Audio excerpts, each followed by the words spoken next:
पांच के पंच में आज आपको एक एक करके बताएंगे 5 अहम और बड़ी खबरें। मैं आपको बताऊंगा सम्राट ने किसको दी कड़ी चेतावनी। मैं बताऊंगा सीएम को गाली देने वाला कैसे हुआ बेनकाब।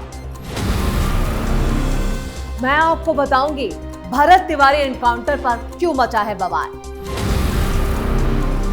तेज प्रताप यादव के घर में लाखों करोड़ों का सामान चोरी हो गया। किसने की ये चोरी, क्या कुछ हुआ, पूरी डिटेल मैं आपको बताऊंगी।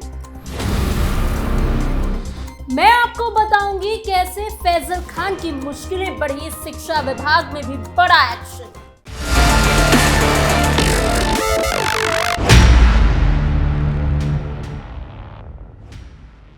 भारत तिवारी एनकाउंटर पर चाहे जितने सियासी रंग चढ़ा दिए गए हों, पर तमाम अपने परायों के विरोध के बावजूद राज्य के मुख्यमंत्री सम्राट चौधरी का ऐलान कायम रहेगा।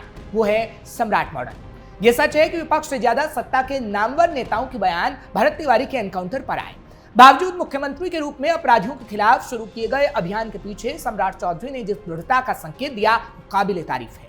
भारत तिवारी एनकाउंटर पर भारी विरोध का सामना कर रहे बिहार के मुख्यमंत्री सम्राट चौधरी ने अपराध नियंत्रण को लेकर किए गए नीतिगत निर्णय के प्रति अडिग रहते साफ तौर पर बिहार के अपराधियों को चेतावनी दी कि अपराधियों को बिहार छोड़ना होगा, कोई रोक नहीं सकता। अपराधी के लिए कोई जगह नहीं है, ये बिहार है। कितना भी अपराधी के पक्ष में रहोगे कोई फर्क नहीं पड़ता। मैं कभी अपराधी के सामने झुकने वाला व्यक्ति नहीं हूँ। बिहार को अपराध मुक्त बनाऊंगा, इसमें कहीं दो मत नहीं है। कोई गलतफहमी मत रखना। अपराधियों के पास एक रास्ता है, जेल जाएं या नेपाल भाग जाएं। उत्तर प्रदेश में योगी आदित्यनाथ, बंगाल में शुवेंदु अधिकारी और बिहार में सम्राट चौधरी उनका रास्ता रोक के खड़ा है। हालांकि विपक्ष लगातार कह रहा है कि सम्राट जाति देखकर एनकाउंटर कर रहे हैं। सम्राट मॉडल के एनकाउंटर मॉडल पर एक जाति विशेष को टारगेट करने का मामला विपक्ष ने कई फोरम पर उठाया। भारत तिवारी एनकाउंटर के बाद जातीय रंग का एक अलग विरोध भी सामने आया, जहां इस एनकाउंटर को सवर्ण बनाम पिछड़ी जाति से जोड़कर देखा जाने लगा। लेकिन सीएम ने साफ कर दिया है कि अपराधी बख्शा नहीं जाएगा, चाहे वो किसी भी जाति का हो। बिहार के मुख्यमंत्री सम्राट चौधरी और उनके परिवार के खिलाफ सोशल मीडिया पर अमर्यादित और अपमानजनक टिप्पणी की गई। इस मामले में अब बेगूसराय के साइबर थाने में एफआईआर दर्ज कर ली गई है। दरअसल बेगूसराय साइबर थाने में तैनात महिला पुलिस अधिकारी रूटीन साइबर स्पेस पेट्रोलिंग पर थी। इसी दौरान उन्होंने सोशल मीडिया प्लेटफॉर्म इंस्टाग्राम पर एक संदिग्ध प्रोफाइल देखी, जिसका यूजर नेम साजन संग सोनम है। इस इंस्टाग्राम आईडी से 2 अलग अलग रील्स पोस्ट किए गए थे, जिसमें एक युवक ने बिहार के मुख्यमंत्री सम्राट चौधरी, उनके परिवार के प्रति अभद्र, अश्लील और अपमानजनक भाषा का प्रयोग किया था। वीडियो में सार्वजनिक रूप से गाली गलौज की गई थी। गाली गलौज करते हुए मुख्यमंत्री की प्रतिष्ठा को ठेस पहुंचाने और समाज में नकारात्मकता फैलाने की कोशिश सीधे तौर पर की गई।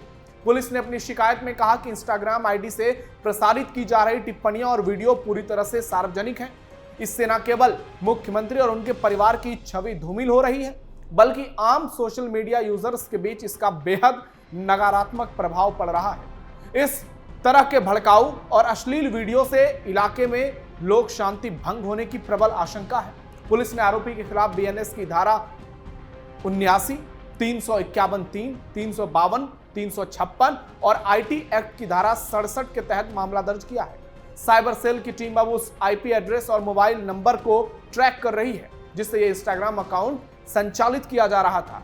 सोशल मीडिया पर इस तरह की अभद्रता और कानून व्यवस्था को चुनौती देने वाले तत्वों को बख्शा नहीं जाएगा और बहुत जल्द ही आरोपियों की गिरफ्तारी होगी।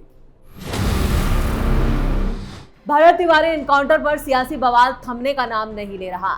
विरोध प्रदर्शन और तेज होते जा रहे हैं। इसी कड़ी में बेतिया के रहने वाले सचिन नाम के शख्स ने सिर मुंडवाकर आमरण अनशन शुरू कर दिया है। उनका कहना है कि जब तक मामले की निष्पक्ष जांच नहीं होगी और दोषियों के खिलाफ कार्रवाई नहीं की जाएगी, तब तक उनका अनशन खत्म नहीं होगा। सचिन ने मीडिया से बातचीत में कहा कि वो भरत तिवारी को इंसाफ दिलाने के लिए किसी भी हद तक जाने को तैयार हैं। उन्होंने कहा, अगर इंसाफ की लड़ाई में शहादत भी देनी पड़ी तो मैं उसके लिए तैयार हूँ। उनके इस बयान के बाद स्थानीय स्तर पर मामले को लेकर चर्चा और तेज हो चुकी है। वैसे ये मामला हाईकोर्ट पहुंच चुका है। पुलिस के कई अधिकारियों को पहले ही निलंबित किया जा चुका है। वहीं बेतिया में सचिन के अनशन में बड़ी संख्या में लोग जुटने लगे हैं, सचिन को समर्थन दे रहे हैं। समर्थकों का आरोप है कि भरत तिवारी का एनकाउंटर फर्जी था और इस पूरे मामले की स्वतंत्र एजेंसी से जांच कराई जानी चाहिए। वहीं प्रदर्शनकारियों ने प्रशासन से मांग की कि मामले से जुड़े सभी सबूतों को सार्वजनिक किया जाए ताकि सच्चाई सामने आ सके। दूसरी तरफ प्रशासन का कहना है कि कानून व्यवस्था बनाए रखने के लिए जरूरी कदम उठाए जा रहे हैं और मामले से जुड़े सभी पहलुओं की जांच की जा रही है। अधिकारियों ने लोगों से शांति बनाए रखने और अफवाहों पर ध्यान नहीं देने की अपील की है। भरत तिवारी एनकाउंटर को लेकर जारी ये विरोध आंदोलन अब एक बड़े जन अभियान का रूप लेता हुआ नजर आ रहा है। आने वाले दिनों में प्रशासन की कार्रवाई और जांच की दिशा पर सभी की नजरें टिकी हैं। वहीं आमरण अनशन पर बैठे सचिन का साफ कहना है कि उनकी लड़ाई इंसाफ के लिए है और वो अपने संकल्प से पीछे नहीं हटेंगे। यानी ये मामला फिलहाल थमता हुआ कतई नजर नहीं आ रहा है। अब बात करते हैं तेज प्रताप यादव की। तेज प्रताप ने अपने ही पीए मोतीलाल राय के खिलाफ चोरी का केस दर्ज कराया है। आरोप है कि 22 जून की रात मोतीलाल राय तेज प्रताप यादव के सरकारी आवास से अचानक गायब हो गए। तेज प्रताप का कहना है कि मोतीलाल उनके घर से बहुत सारा कीमती सामान लेकर भागे हैं।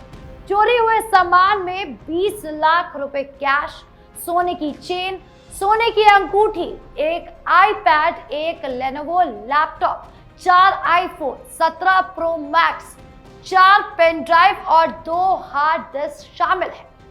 अब सबसे ज्यादा चर्चा इन 4 पेन ड्राइव और 2 हार्ड डिस्क को लेकर हो रही है। लोग बार बार पूछ रहे कि आखिर इनमें ऐसा क्या राज छिपा था। पैसा और सोना चुराना तो समझ में आता है, लेकिन पेन ड्राइव और हार्ड डिस्क उड़ा ले जाना कोई साधारण चोरी नहीं लगता। देखिए इस वीडियो में कैसे तेज प्रताप यादव पुलिस को समझा रहे कि चोर आखिर भागा कैसे। इधर से ऐसे करके भागा, इधर इस पे से चढ़ते हुए उधर भागा।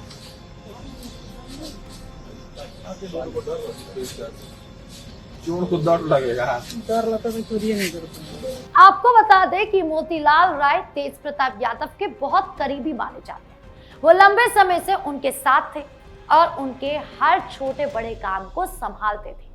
तेज प्रताप उन पर आंख बंद करके भरोसा करते थे। ऐसे में इतने भरोसेमंद शख्स का अचानक ऐसा कदम उठाना सबको हैरान और निराश कर रहा है। तेज प्रताप ने इस मामले में पटना के सचिवालय थाने में तुरंत एफआईआर दर्ज कराई है। पुलिस ने केस दर्ज कर लिया है और आरोपी मोतीलाल राय की तलाश शुरू कर दी है। हालांकि अभी तक पुलिस के हाथ खाली है।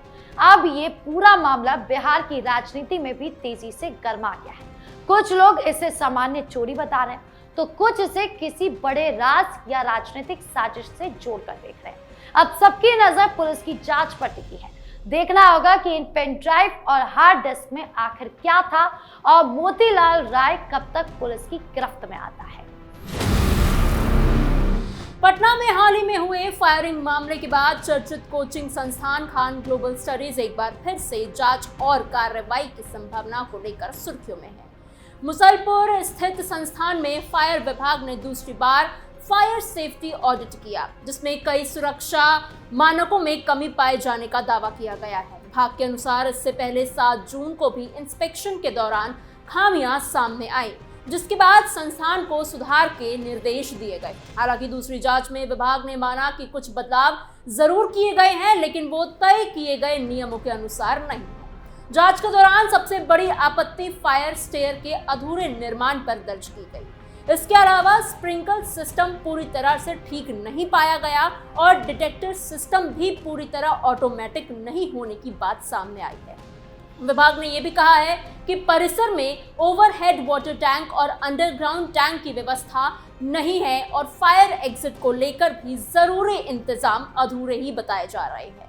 अधिकारियों ने संस्थान को 10 दिनों का समय देते हुए स्पष्ट चेतावनी दी है कि तय समय में कमियों को पूरा नहीं होने पर नियमानुसार कार्रवाई की जा सकती है और संचालन पर असर भी पड़ सकता है। इस बीच बिहार सरकार ने शिक्षा विभाग में भ्रष्टाचार और लापरवाही के खिलाफ बड़ी प्रशासनिक कार्रवाई की है।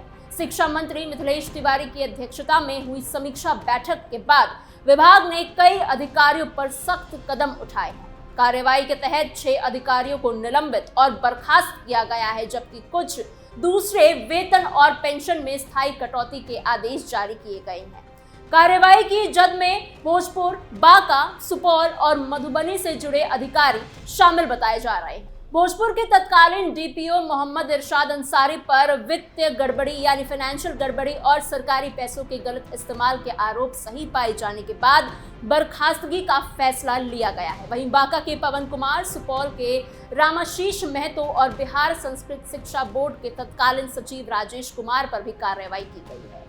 मधुबनी की बीईओ मर्जीना खातून पर घूस लेने के आरोपों के बाद निलंबन लागू किया गया है। सरकार ने साफ किया है कि शिक्षा व्यवस्था में भ्रष्टाचार और लापरवाही को लेकर आगे भी सख्त कार्रवाई जारी रहेगी। फिलहाल 5 के पंच में इतना ही। आपकी इन सारी खबरों पर क्या राय है, हमें कमेंट बॉक्स में जरूर बताइएगा। ऐसी और खबरों के लिए बने रहिए कैपिटल टीवी बिहार के साथ।